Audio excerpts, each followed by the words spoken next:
Picture the classic scene from Star Wars, The Empire Strikes Back. Luke Skywalker is training in the humid swamps of the planet Dagobah with Yoda, the tiny, green, 900-year-old Jedi Master. As the scene unfolds, Yoda offers several pearls of Jedi wisdom to Luke. He prods Luke to clear his mind of questions, tells him that he must unlearn what he has learned, that he must do or do not, there is no try. Sure, some of the advice is vague and grammatically problematic, and Luke seems reluctant to follow every suggestion. But I want to pose a question that you might not be expecting. What does Yoda get out of this arrangement? It's a common trope in movies. The master and the student, the Karate Kid and Mr. Miyagi, Professor Dumbledore in Harry Potter, Gandalf and Bilbo Baggins. In these fictional examples, we all assume that the value of the advice is always greater for the student. But in real life, is this always the case? In this episode of Choiceology, we'll talk about a newly discovered benefit of giving advice, a phenomenon that could be useful for anyone working towards a challenging goal, whether that's a high school student trying to improve her grades or a rock drummer doing the audition of a lifetime.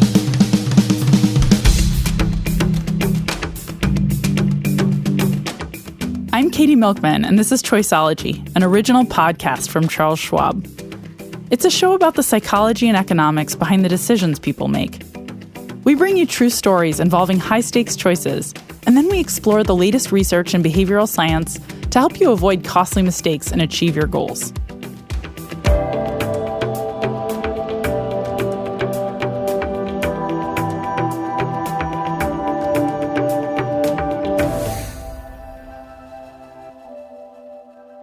An example of a rock beat would be the opposite of a Brazilian beat. A rock beat would be boom, bap, boom, boom, bap, boom, bap, boom, boom, bap, where 1 and 2, 3 and 4. But a Brazilian beat goes 1, 2 and 3, 4, 1, 2 and 3, 4. So the two hits. This is Mike. Hi, my name's Mike Mangini. Mike is a phenomenal drummer. He's best known for his work in progressive rock and metal bands, but he can play any style. He started out playing Beatles music as a 5-year-old. Then, when I was 9, my brother took me to see Buddy Rich. Buddy Rich was a legendary jazz drummer who played with incredible speed and precision and flair.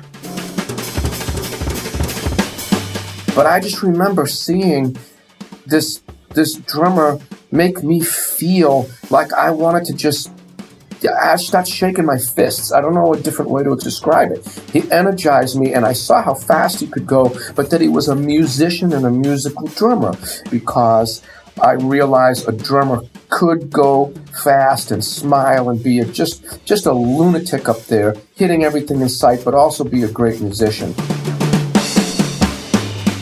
Mike grew up listening to greats like the Beatles and Buddy Rich, and later he became fascinated with the heavier drum sounds of hard rock.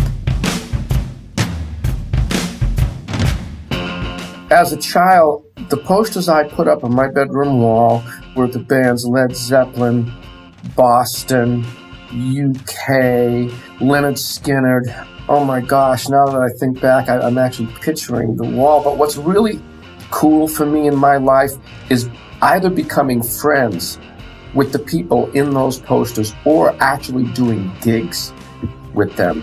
It's just mind-blowing to me. Mike would end up performing with some of the biggest names in rock, including guitar god Steve Vai and the band Extreme. And he would cross paths with some of his childhood heroes. When I was in the band Extreme, we were on the same bill together with Page and Plant. You know, what I remember about it is being in the catering line next to Robert Plant, the singer from Led Zeppelin, and seeing how tall he was. I think I asked him if he was going to have the chicken leg or the pork or something. I don't remember what I said. Before he became a touring musician, Mike made his living as a software engineer. But people who heard him play began to ask him for private drum lessons. I started to give drum lessons in the late 80s, where I had a rehearsal room with a Van Halen tribute band, but there were 66 rehearsal rooms in the music complex, and I started to become friends with people there. And what happened was I used to show up as early as I could and stay as late as I could. And I would practice and practice and practice. And other drummers in the building, little did I know, but they would listen outside of my door, and one by one, many of them asked me to give them drum lessons. And I at first refused because I didn't feel qualified. I didn't have a piece of paper that said I was a teacher. So I balked at first. But then, because I got close with people and they said, look, just try it. Just show me what you're doing. I found just showing them things was one thing. That's what anybody can do. But I wanted to explain to them what they should think and when they should think it. Just one thing led to another, and I ended up getting so many students that I was able to quit my software engineering job. As Mike was adding more and more students, his career as a performer started to progress in exciting ways. I did have a private teaching business myself, but then I got a job playing for the guitarist Steve Vai after I had worked with the band Extreme for 2.5 years. So that job with Steve Vai led me to live in California. That led me to being on the cover of drum magazines. That exposure led to more teaching work in the form of drum clinics, which are basically informal group lessons. Which means I show up to a hall or a music store or a venue. I discuss how to play, what I played, and I play the music tracks, which led to my making contact with a friend who did teach at Berklee College, and another friend who also knew the chair in the music department, who told them, hey, Mike's thinking of moving back to Boston. You want to hire him? And the answer was yes. The Berklee College of Music, which is one of the top music schools in the country, added Mike Mangini to the faculty. It was there that Mike really honed his approach to teaching drums. The actual philosophy itself, when I'm teaching, is to explain to somebody what to think and when to think it. That is the key, because you're training many, many areas of your mind, brain, and body. It involves the eyes, the ears, and the sense of touch. In that example, I tried to transition from one idea to the next without changing too many things. Mike began to develop a system based on his experience as a drum teacher. He found that breaking down rhythms and techniques into small, elemental parts resulted in much faster learning for his students. And he would do this for several different styles of music. What I did is I quickly showed them how to strike a drum for jazz, Brazilian, Afro-Cuban, funk, and rock music. There are 5 different strikes. And what I did is I broke it down. I drew the grid on a giant whiteboard, and I explained to them what made each strike different and each time signature or dynamic level or drum part. And then they saw the whole grid in use. This deconstruction of complex techniques led Mike to develop a more formal system for teaching. He calls it the grid. My grid system it's like the periodic table for chemistry. It's got all the elements in there, and those elements are in categories. My grid contains 7 categories across the top. They are time signature, subdivision, dynamics, instrument sound, limbs, musical style, and phrases. Using the grid system, I'm able to teach a drummer how to play 5 different styles in under 30 minutes, styles that they were not able to play when they walked in the room. I think the grid is such an effective teaching tool for learning anything, really, any musician, but drummers specifically, because it gives a person everything there is to do on one page. In other words, it's easy to conjure up this image in your mind. It's not complicated. In fact, any musician could improvise in any situation using this one-page grid. Mike taught using this approach for several years. But one day, he got news of a chance to join the world-famous progressive metal band, Dream Theater. It was the kind of band that required a highly skilled drummer. And it was an incredible opportunity for someone like Mike. The drummer in the band Dream Theater quit. The music is not that easy to play. So they held a worldwide audition and flew drummers in from every continent. I had to travel to New York with these other drummers to compete. There were 7 of us, and we were tested on the same drums within the same 2 rooms with the same test. We had 3 different tests. We had to play 30 minutes of their music. We had to be tested on our ability to quickly learn very complex time signatures, and we had to just jam with them and just improvise and make stuff up. I wasn't nervous. I didn't have time to be nervous. So now the improvisation happens, and I look over, and the guitarist, John, just starts playing a line. So I just have to stop playing after one of the musicians starts making something up. This is the moment where all of Mike's teaching experience and all the work he did on his grid made the difference. And he knew he had what it would take to nail this audition. So I used the grid to identify the amount of notes in the phrase he was using. In other words, he had played a line, and I had recognized time signature, 6/4, subdivision, 4. There are 4 notes in every one of the beats he's playing. Dynamics, he's playing medium. Instruments, well, I'm going to use my hi-hat, kick, and snare drum. Musical style, it's progressive and it's rock, so I have to place up the progressive and rock. I literally was violently hitting those drums as if I was fighting everyone else I was auditioning against, as if I was in a fight. And I was doing it with every single fiber of my soul that I could. Because if I was going to hit a drum, I was going to hit a darn drum, and I wasn't going to hold back. The keyboard player, Jordan, stopped numerous times during the audition to literally get off his keyboard, literally walk over to me to ask me, how did you know what I was going to play? I'm improvising. You didn't know this. How did you know it? I was able to recognize what he was playing almost instantly because of my training with the grid system. That's what the grid does. It teaches you how to do that. Mike had clearly impressed the band with his technique, his musicianship, and his ability to improvise. But was it enough? So I was at my home in a suburb of Boston, and I got the phone call telling me that I got the Dream Theater job. I actually was looking out the window at downtown Boston, and what struck me the most deeply, believe it or not, was that I realized that I was not going to have to sit in that God-forsaken traffic every day for the rest of my life. Because I love my job at Berkeley, I got to tell you, but I cried. I was not able to speak coherently. Oh my gosh, my children, they're going to be able to go to this school I want to send them to. I'll be able to afford that now. My family, my parents, my sister and my brother are going to be so happy for me. Mike credits teaching other drummers for years with giving him the confidence and ability to ace that audition. If I had not created the grid system the way that I did, I am not sure that I would have been chosen as the new drummer for Dream Theater, because so many things in a high-stress situation can prevent a person from thinking straight. That the one thing I had going in there was a system of thinking straight.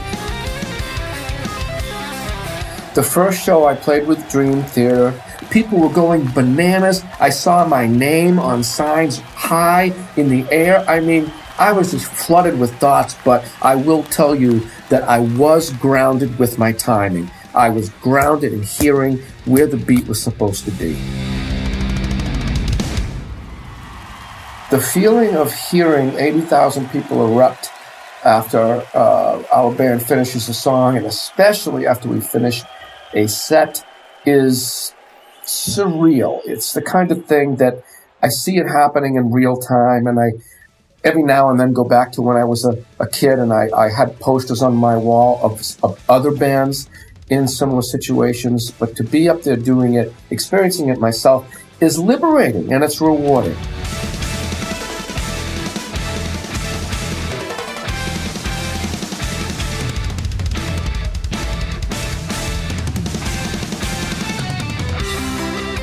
Mike Mangini is a sought-after drummer and drum instructor. He's performed with well-known acts such as Steve Vai and Extreme. He currently tours and records with the band Dream Theater. You heard a few excerpts from Dream Theater's latest album, Distance Over Time, courtesy of their label Inside Out. As of February 2019, Dream Theater had sold over 12 million records throughout the world. Special thanks to Hudson Music for clips from Mike Mangini's instructional video, The Grid. I have links to Mike's work in the show notes and at schwab.com/podcast.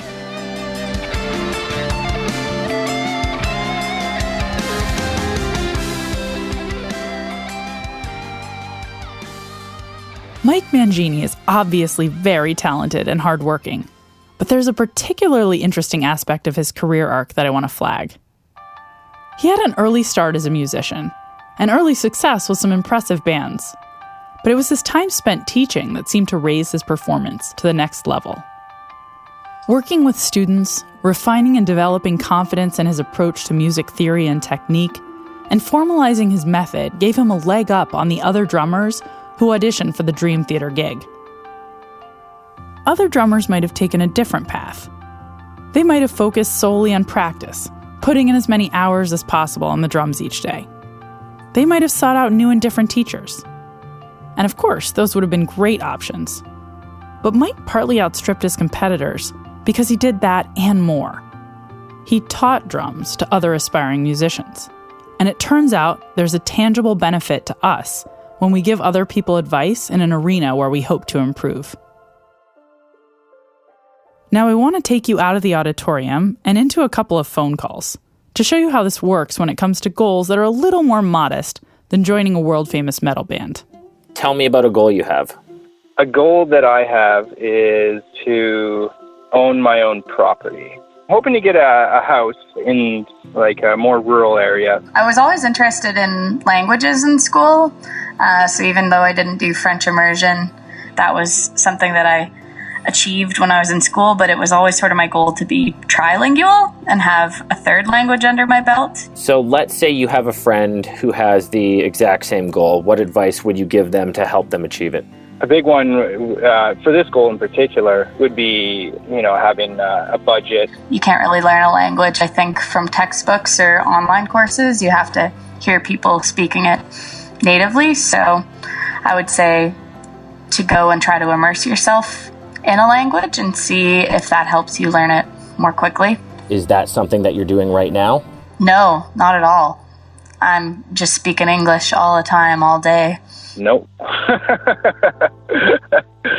So a conversation like this, has hearing your own advice that you would give to this imaginary friend, has it given you any insight on how you might approach this goal or future goals, moving forward? Yeah, it is something that I need to go home and work on right now. I should take that advice, to take a look at my budget and my finances and see where I'm at. Yeah, it's a bit of a wake-up call when you clearly know the path you should take to reach your goal and are for some reason not doing it. There's an interesting thing going on here. Notice that the people giving advice feel pretty good about their suggestions. Good enough to consider taking some of those suggestions themselves. While it can be very useful to receive advice, it turns out that giving someone else advice can have a really positive effect on you, the advisor. New research by a Wharton postdoctoral scholar named Eskreis-Winkler has demonstrated across a variety of settings that advisors benefit themselves from giving out advice.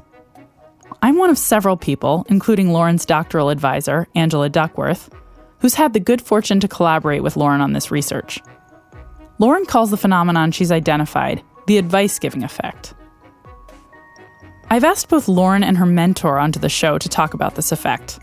First up is Angela Duckworth, who many listeners will be familiar with from her past appearance on Choiceology, and from her best-selling book, Grit, The Power of Passion and Perseverance. Angela is a psychology professor at the University of Pennsylvania and the advisor to many successful students, which may help explain her own success.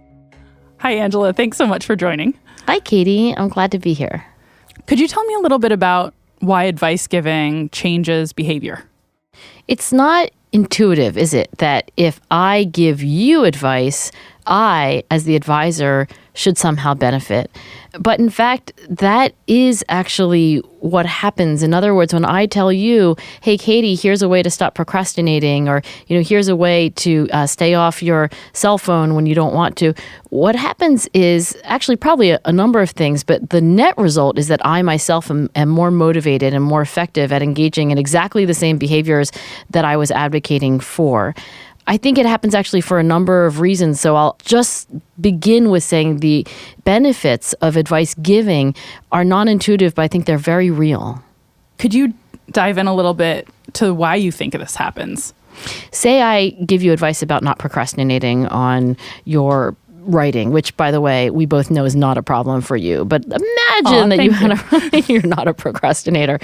But imagine that you were. And I say, Katy, one thing that really helps me is if I break down a big goal into like little goals, and that each day I set out like almost a tiny goal, like please work on this paper for 1 minute, I say to myself, that's a goal that anybody could do. So I use that trick. Now, when I share that piece of advice with you, well, for one thing, I have actually now done a little bit more processing, a little more reflection than if you hadn't asked me for my advice about how not to procrastinate. The second thing is I think I've drawn attention in this advice giving process to the things that are under my control. When you give advice to another person, you don't name all of the many things that are going to influence their behavior that are not under their control. It's actually in the nature of advice giving itself that we focus on things that other people can change. And in so doing, of course, we're also focusing on things that we ourselves can change. And I think actually that gets to a very related mechanism, which is confidence. The idea that when I give you advice about how you can do better, I indirectly motivate myself. I increase my own confidence, in part, I think, because I've drawn attention to things that, as I articulate them, it's just so clear, like, oh, these are the things that I have control over as opposed to things I don't have control over. I think finally there's a matter of cognitive dissonance. So if I advise you to break down big goals into little goals and to not procrastinate, and then the next time my own deadline looms and I end up watching reruns of Game of Thrones instead of doing my work, I will experience dissonance, which is very uncomfortable, having said one thing and engaging in the exact opposite behavior. And human beings, including myself, don't like to say one thing and do another. We don't like dissonance, this inconsistency. Both versions of this cannot be true. So that desire to close the gap, I think, is another reason why advice giving could work. Let's talk a little bit about the science behind the advice giving effect. Could you describe the paper that you wrote with Lauren Eskreis-Winkler and Ayelet Fishbach? The credit for the idea of advice giving really goes to Lauren Eskreis-Winkler, who was a graduate student with me and now a postdoctoral fellow with Ayelet Fishbach. When she had this idea, it was originally when we were studying grit, and we asked each other, if we know that grit is somewhat predictive of certain success outcomes, the next question is, how do you increase grit? And she came back to me with the idea that if you want people to be gritty, you should get them to give advice to other people about how to be gritty. And it was counterintuitive in the sense that, you don't really give people anything in her idea of an intervention. You don't tell them any new information. You don't give them any tips or hacks. You just tell them to give other people advice. And the idea that people could somehow unlock some kind of information or some wisdom inside themselves without being given anything and then materially improve their motivation performance, I thought was really intriguing. Angela, if you're one of our listeners, you're probably wondering, how can I use advice giving to help me make better decisions? How do you think people can best take advantage for themselves of this insight that giving advice is so useful? I think there's a lesson here for leadership. If you want the weakest person on your team to improve, your impulse will probably be to shower them with advice. And that's not entirely the wrong move, because they might need to know things that they don't know. But I wonder what the effect would be to take that weak link on your team and to ask them to mentor a new person. And I think what we might unlock there is, confidence that had previously not been realized and intuitions that had not been carried out. In terms of ourselves, how would I do this? I think maybe one thing is just to be reminded that we actually know things that we're not using. And so if I am struggling with a problem, I could just hypothetically ask myself, like, well, if it weren't me or Katy who were struggling, what would I say to Katy? What would I say to Katy if she were freaking out about, the current problem in my life? And I think that trick could be helpful in sort of self-administering the advice-giving nudge. Thanks so much for doing this, Angela. It was great to talk to you. Thanks, Katy. Thanks for having me. Angela Duckworth is the Christopher H. Brown Distinguished Professor of Psychology at the University of Pennsylvania and the author of Grit, The Power of Passion and Perseverance. I have a link in the show notes and at schwab.com/podcast. Lauren Eskreis-Winkler is the one who had the original insight about the benefits of advice giving for the advisor. So I wanted to bring Lauren on the show to give you her perspective. Lauren is a postdoctoral fellow here at Wharton. Thank you so much for joining me here today. Oh, thank you for having me. I want to talk a little bit about the origins of this idea that you came up with to turn students into mentors and to recognize that by giving advice, we sometimes become wiser ourselves. Where did this idea come from? So as a psychologist at the University of Pennsylvania, I was getting my PhD and actually running a bunch of different types of motivational interventions with kids, many of which were very didactic. So us as the scientists coming in and sharing insights with students, people in the workplace, really across the spectrum. And what I found is that people are kind of like their own little motivational psychologists. So we would go to schools and run focus groups, and the level of sophistication that students had when they were sharing their strategies for getting themselves to do homework was like kind of mind-boggling. There were kids who would tell us that they would put little candies at the end of their math homework pages, and as soon as they did all the math problems on the page, they could eat the candy. Or one kid who imagined that his house was burning down and he had to finish his homework before the house burned down. You can imagine that as students got older, the strategies got even more sophisticated. And so it just sparked this idea that, yes, we're psychologists and we for sure have information to share with people, but maybe when it comes to motivation, half of the battle, or even more than half the battle, is getting people to enact what they already know. So that led you to design a series of interventions where you would have people give advice to other people with a hypothesis that it would lead to better outcomes, right? Could you talk a little bit about some of the experiments you've run and what the exact designs were like to test those hypotheses? Yeah, sure. So basically, any self-control dilemma you could imagine. So people struggle to lose weight. They struggle to control their tempers.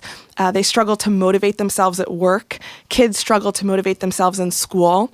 And so the first series of experiments we ran was actually testing the power of giving advice. So we appoint people who are struggling in all of these domains, and very counterintuitively, we say, could you advise someone else who's struggling with this problem? And we ran studies in which we wanted to compare it to something. We didn't just want to see whether giving advice helps. We wanted to see whether it helps more than practice as usual. And practice as usual is pretty much always receiving advice, right? Like people are struggling to lose weight, they go to the Mayo Clinic and they ask a nutritionist for advice. Or people struggling with anger management will ask a psychologist to advise them on how they can control their tempers. So we ran these studies in which people either gave or received advice from experts. And what we found repeatedly is that people felt more motivated to strive towards these goals after giving advice than receiving it. So after finding that people self-reported being much more motivated after giving advice, we went to the field and we started to test with students. We examined kids in school, right? If kids give advice to younger students, will they be more motivated to do their homework than if they receive advice from an expert teacher? And in fact, they were. Up to a month later, kids are doing more homework and logging more hours online in their vocabulary training if they've given advice versus received advice. And most recently, I've actually had the pleasure of collaborating with you and Angela Duckworth and Dena Gromet. And we got to run this really, really amazing trial in schools with high school students and found that kids who gave advice, at the end of the academic quarter, they had actually earned higher grades than kids in a control group. So Lauren, can you tell us a little bit about what some of these interventions look like so that a listener could imagine how they might deploy this strategy? Yeah, the studies we've actually run so far are so incredibly simple. I'd almost call them proof of concept. I could imagine a much more detailed advice-giving intervention, a much lengthier advice-giving intervention. But what we've done to date is just these very simple exercises where literally you walk in or you sign into a computer and you're asked to give advice to somebody else on the exact issue you're struggling with. So in the intervention that I think has had the most impressive effects, which is raising kids' grades, you would think that we came and we worked with kids over weeks and months and asked them to advise 50 times. But it was actually just one session, one 8 to 10 minute session in which we said, actually, we think you have a lot of knowledge that you could share with somebody else. And so it was this really brief exercise where they signed in and we asked them some specific questions like, how would you avoid procrastinating? Can you write a note to another student who's struggling to do better in school? There were some multiple choice questions where they would tell us like what's the most effective place to study. But really this incredibly brief intervention that seems to have had these long-term effects. And when you say sign in, you mean they're going onto a computer and doing this digitally? Yeah. Almost all of the interventions we've run have been only done digitally, only because it's so much more efficient from a researcher and scientific and administrative standpoint. So, Lauren, Angela Duckworth shared some of her thoughts on this. But why do you think that leading people to give others advice is such an incredibly potent tool for changing behavior in positive directions? In the act of giving advice, you have to sort of like think really concretely and specifically about what to do. You might even have to form a specific plan to advise somebody else. And so we think that might be what's going on, that students or people in the workplace, they didn't really think so hard about what they know and put it in concrete suggestions, and our intervention might force them to do that. And that's a really good one to talk about in this episode in particular, because we've just talked about a drummer who really, used a tool that he created for others to enhance his own career. Exactly. And I think the last possibility, which I think is so intriguing and gets back to some of the stuff I was talking about at the beginning, is that when you give advice, it is totally customized to you. I've actually been in seminars where a teacher asked everyone to go around and talk about how they motivate themselves to sit down and write. And there were 10 people in the room, and the 10 people gave 10 completely different suggestions. And so as opposed to, lots of other motivational interventions in psychology that offer blanket solutions, and this is the exact opposite. It's allowing every single person to customize and remind themselves about what works best for them, and that's what they share with somebody else. Lauren, thank you so much for joining me. This was really interesting. Oh, thanks for having me, Katy. Lauren Eskreis-Winkler is a postdoctoral fellow here at the Wharton School of the University of Pennsylvania. I've included links to her research papers about the advice-giving effect in the show notes and at schwab.com/podcast.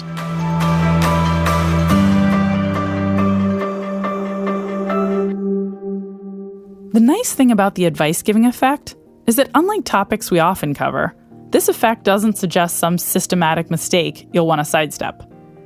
This is actually a technique you can use to help you achieve your goals. If you're trying to save for a vacation, try giving someone advice on strategies for saving money. You can check out our sister podcast, Financial Decoder, and the episode, How Can You Save More, to find some good tips. If you're trying to get in shape, walking someone else through a plan might help you follow through on your own. If you manage a team at work and one of your team members is underperforming, try assigning them a mentee. Giving advice can boost our confidence, increase our commitment to following through, and help us see things more clearly so success becomes easier. And you're helping someone else to boot. What's not to like? Best of all, it's easy. There are lots of people looking for advice who you can easily connect with to start spitballing ideas. So if you've got a goal you've been struggling to achieve, why not give a little advice?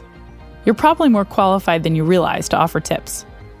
In the immortal words of the Roman philosopher Seneca, when we teach, we learn.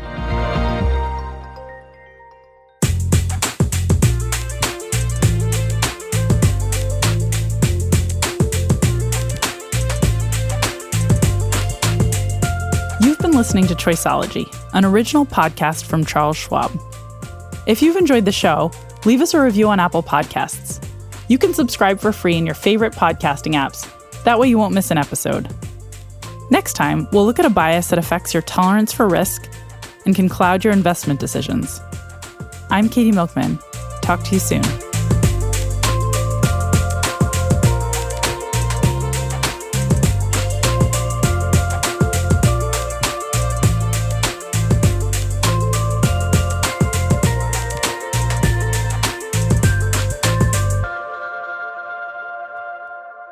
For important disclosures, see the show notes or visit schwab.com/podcast.